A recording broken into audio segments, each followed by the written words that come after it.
इस बार मैं फिर से लेकर आ गई हूँ आपके लिए एक ऐसा हॉरर एक्सपीरियंस जिसे सुनकर सचमुच मेरे भी रोंगटे खड़े हो गए थे। तो एंड तक देखिएगा इस वीडियो को। नमस्कार दोस्तों, मैं तमन्ना फिर से स्वागत करती हूँ आपका आपके ही इस यूट्यूब चैनल में। इस चैनल में मैं कुछ पैरानॉर्मल एक्टिविटीज, हॉरर स्टोरी और कुछ पौराणिक कथाएं लेकर आती हूँ। अगर आपको भी इसी तरह की स्टोरीज देखना पसंद है तो चैनल को फटाफट से सब्सक्राइब कर लीजिए, साथ ही बगल वाली बेल आइकन को भी प्रेस करें ताकि मेरी बनाई गई किसी भी न्यू वीडियो की नोटिफिकेशन आप मिस ना कर सकें। तो स्टार्ट करते हैं आज की ये वीडियो। आज की ये जो कहानी है ये लगभग 20 साल पुरानी है। सुनील जी स्कूल में एक टीचर होते हैं और इनके जो सहकर्मी हैं उनसे भी इनका अच्छा खासा भाईचारा है। इनके एक सहकर्मी टीचर की बहन की शादी होती है जिसमें इन्हें इनवाइट तो किया ही गया था, साथ ही शादी की कुछ रस्म रिवाज संभालने की जिम्मेदारी भी दी गई थी।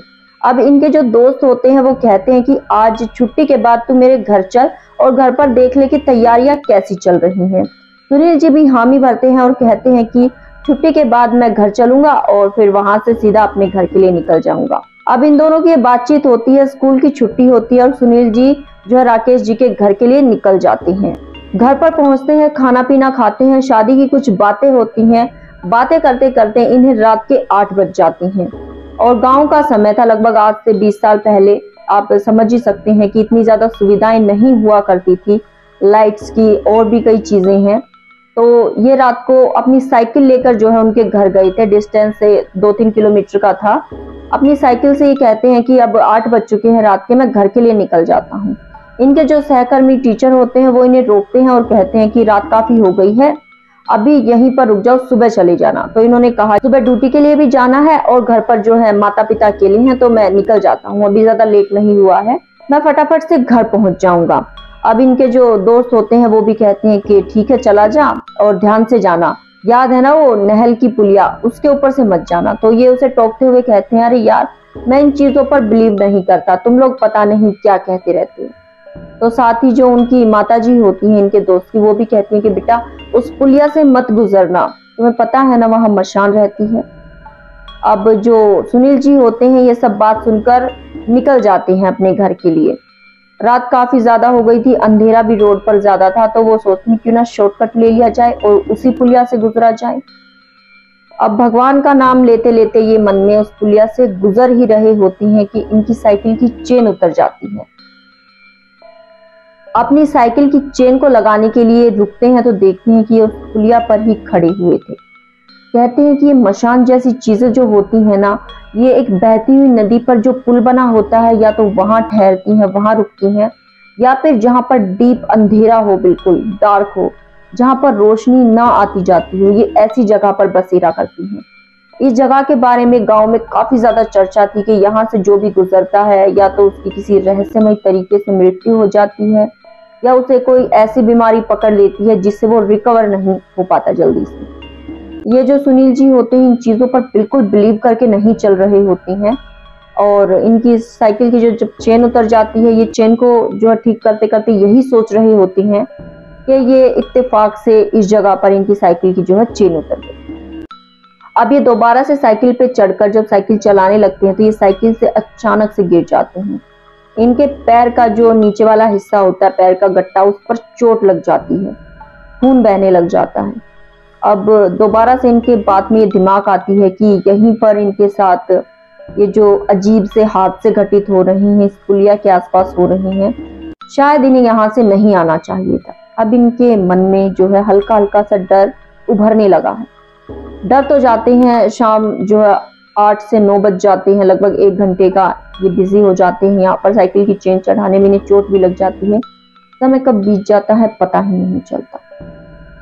अब ये घर के लिए निकल ही रहे होते हैं कि साइकिल को चेन नहीं चढ़ पाती, साइकिल को अपने हाथ में लेकर पैदल पैदल चलते हैं। घर पर पहुंचते पहुंचते इन्हें काफी ज्यादा लेट हो जाता है। घर पर पहुंचने के बाद सब पूछते हैं कि इतने ज्यादा लेट कैसे हो गए आज। तो ये बताते हैं कि ऐसे ऐसे जो राजेश उनके घर पर चला गया था, घर पर शादी की जो है तैयारियां चल रही थी, वो सब देखा आने में जरा लेट हो गया, पुलिया से आया था। इनकी मम्मी पुलिया का नाम सुनते ही कहती है कि रात को वहां से क्यों आया, कुछ बुरा तो नहीं हुआ तेरे साथ, तुझे वो दिखी तो नहीं। अब ये सुनील जी कहते हैं कि क्या अम्मा जी किस तरह की बातें करती रहती हैं, मुझे मुंह हाथ धोने दीजिए, मैं वैसे काफी लेट हो गया हूँ, मैं सोने जाता हूँ, आराम करता हूँ, काफी ज्यादा थक गया हूँ। इनकी जो मम्मी जी कहती हैं कि चलो ठीक है सो जाओ। अब परिवार के जितने भी मेंबर होते हैं आप अपनी जगह पर सोने चले जाते हैं। रात के लगभग 12 बजे के समय सुनील जी को ये महसूस हो रहा होता है कि उनके जो बेड के पीछे खिड़की थी ना, उससे उन्हें कोई झांक रहा है। अब मैं आपको ये एक्सप्लेन करूं कि जब कोई हमें देख रहा होता है तो ह्यूमन दिमाग, ह्यूमन नेचर ऐसा होता है कि उसकी तरफ हम जब ना भी देख रहे हो ना तो हमें महसूस हो जाता है कि बड़ी देर से हमें कोई देखे जा रहा है, ताड़े जा रहा है, ऐसा फील हो जाता है। तो सुनील जी भी कुछ ऐसा ही महसूस कर रहे थे कि उन्हें कोई देख रहा है। अचानक से उनकी आंख खुलती है और वो बिस्तर पर बैठ जाते हैं। उनके पिताजी को सुनील के कमरे से किसी के रोने की आवाज आती है। सुनील के पिताजी उठ खड़े होते हैं और कमरे में जाकर देखते हैं कमरा खोलकर। तो सुनील जी इस तरह से अपने हाथों को, अपने मुंह को दबाकर, अपने हाथों से मुंह को अंदर की तरफ दबाकर बुरी तरह से रो रहे थे। सुनील जी के पिता उनके कंधे पर हाथ रखते हैं और कहते हैं कि बेटा क्या हुआ। तो एकदम से सुनील जी उनकी तरफ अपना चेहरा करके पलटते हैं और उन्हें धक्का मारकर दीवार की तरफ धकेल देते हैं। इनके पिताजी ये देखकर बड़े हैरान हो जाते हैं कि बेटे ने ये इस तरह की मूवमेंट क्यों की। सुनील जी की आंखें बिल्कुल सुर्ख लाल थी और वो मन ही मन कुछ बड़बड़ा रहे थे। स्कूल का इनका डेली का आना जाना था, लाइफ बिल्कुल इजी चल रही थी कि उस दिन के बाद ये खाट पकड़ लेती हैं। हर रात इनके साथ कुछ ऐसे हादसे घटित होने लगते हैं जो आप सोच भी नहीं सकते। ये सोने से ही डरने लग जाते। जैसे ही इनकी आंख लगती है इन्हें महसूस होता है कि कोई अनजाना सा साया इनके पास है। ये अकेले नहीं है उस रूम में, कोई और भी है जो इनके साथ है। रात को कई बार इन्होंने अपनी जीभ को अपने दांतों से चबा लिया, अपने होठों को अपने दांतों से चबाकर खून निकाल लेते थे। मांस के टुकड़े कभी कभी इनके मुंह में होते थे जो इनके घर वाले उंगलियों से इनके मुंह से निकालते थे। समय बीतता गया और सिचुएशन इतनी ज्यादा बुरी हुई कि कोई भी तांत्रिक, पंडित या फिर आप उतारा करने वाला कह लीजिए, इनके घर में आता और इस चीज से डरकर भाग जाया करता था। इनके ऊपर जो ये पुल से मशान सवार हो गई थी ना, जिसका चर्चा गांव में काफी ज्यादा प्रचलित था, वो अब इनके ऊपर इतनी ज्यादा हावी हो चुकी थी कि इनका वेट दिन प्रतिदिन लॉस होता जा रहा था। शरीर में इतनी ज्यादा कमजोरी हो गई थी कि ये बताते हुए भी काफी ज्यादा इमोशनल हो गए थे कि इनकी जो लैट्रिन बाथरूम करने वाली सिचुएशन थी उसमें भी इन्हें अपनी मदर और फादर की जो है हेल्प लेनी पड़ती थी। अपने पैरों से चला नहीं जाता था, फिरा नहीं जाता था। अब ये मन ही मन यही दुआ मांग रहे थे कि ऐसी जिंदगी से तो मौत भरी। अच्छी खासी चल रही जिंदगी में एक ऐसा मोड़ आया जिसके चलते पूरे परिवार की लाइफ ही बदल गई। कई सारे डॉक्टर्स को दिखाया, किसी को भी ये समस्या समझ नहीं आ रही थी कि 1 हफ्ते 2 हफ्ते के अंदर ही आखिर ऐसी कौन सी बीमारी है जिन्हें सुनील जी ने इस कदर जकड़ लिया है कि उनका वजन दिन प्रतिदिन गिरता जा रहा है, खून सूखता जा रहा है, आंखों के नीचे गड्ढे हो गए हैं और सिर्फ एक हड्डियों का ढांचा ही बचकर रह गया है अब शरीर। इनके माता पिता बेहद ज्यादा परेशान हो जाते हैं। ये एक तांत्रिक को अपने घर पर बुलाते हैं जो पास के ही गांव का। ये तांत्रिक काफी ज्यादा फेमस है भूत प्रेत पिशाच का उतारा करने के लिए। इस तांत्रिक को इनके पिताजी बुला कर लाते हैं, कहते हैं कि मेरे बेटे की हालत देखो, इसे पता नहीं क्या हो गया है। हजारों डॉक्टर्स के पास पैसे खर्च कर करके वो लोग परेशान हो जाते हैं और पैसा घर में से रोज रोज ऐसे दवाइयों में खर्च हो रहा था मानो कि कंगाली आती जा रही थी। ये जो तांत्रिक होते हैं ये देखते ही बता देते हैं कि ये चीज जो है ना मेरे बस की बात नहीं है। लेकिन मैं आपको एक सजेशन देता हूँ कि आप हनुमान जी की पूजा करो, हनुमान जी की आराधना करो, क्योंकि उनके आगे कोई भी ऐसी शक्ति नहीं है जो टिक पाए। पंडित जी ये सब बात कर ही रहे थे कि सुनील जी अचानक से काफी ज्यादा हाइपर हो जाते हैं और अपने बिस्तर पर हाथ पैरों को रगड़ने लग जाते हैं और कहते हैं कि सब लोग चले जाओ यहाँ से, मुझे अकेला छोड़ दो। चिल्ला चिल्ला कर रोने लगते हैं। उनके घर वाले जो उन्हें रूम में बंद कर देते हैं।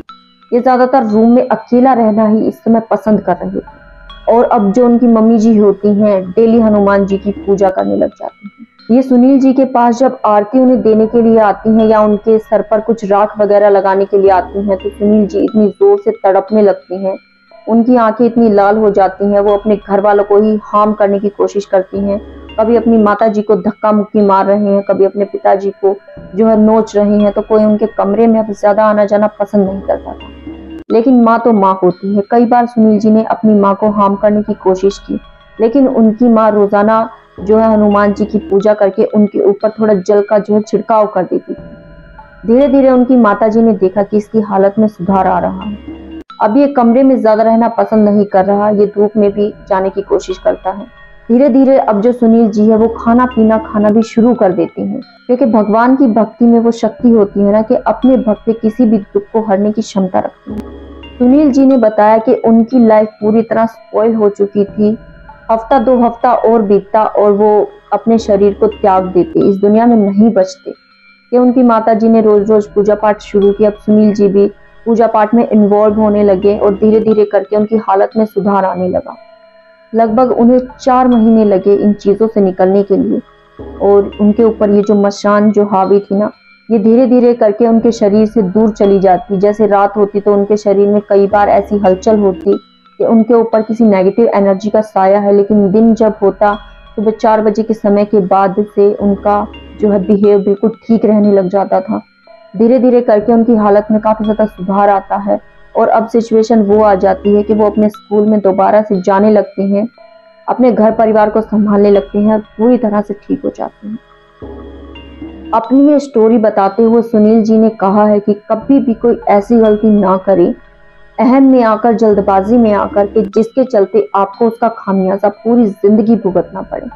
क्योंकि इनके साथ ये जो रियल एक्सपीरियंस हुआ है ना, इसके बारे में जानकर वो इतने ज्यादा डर गए, और ये डरने वाला एक्सपीरियंस ही है जब कोई ऐसी एनर्जी आपके शरीर पर हावी हो जाए जो दिन प्रतिदिन आपका खून चूस रही हो, आपको हार्म कर रही हो, आपकी बॉडी को वीक कर रही हो, आपके परिवार को नुकसान पहुंचा रही हो, तो भला कौन इस झंझट में पड़ना चाहेगा।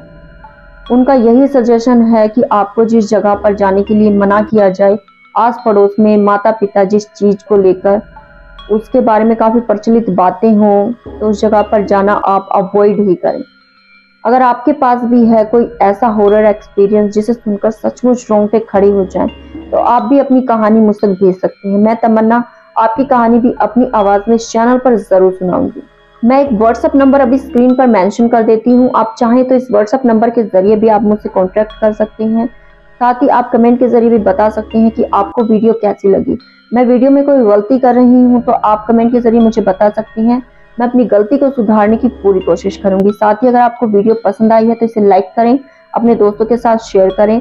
साथ ही आपने भी इस कहानी से जरूर कोई सीख ली होगी, जो आपकी समझ आई होगी चीजें, कि किसी के रियल इंसिडेंट से कुछ सीखा जा सकता है। तो ये थी सुनील जी की स्टोरी, जो काफी ज्यादा डरावनी कह लीजिए आप, या फिर समझने लायक। उनकी सिचुएशन कुछ ऐसी हो गई थी कि जो डॉक्टर्स के भी समझ में नहीं आ रही थी, तंत्र मंत्र करने वाले जो तांत्रिक होते हैं उनकी भी समझ में नहीं आ रही थी। आखिरकार जो भगवान बालाजी हैं उन्होंने उनकी हेल्प की और उन्हें इस सिचुएशन से बाहर निकाल लिया। तो फिलहाल लेती हूँ आपसे अलविदा, मिलते हैं इसी तरह की किसी इंटरेस्टिंग नेक्स्ट वीडियो में। अपना, अपने परिवार का, अपने दोस्तों का ख्याल रखिएगा। आप सभी का कीमती समय देने के लिए धन्यवाद। नमस्कार।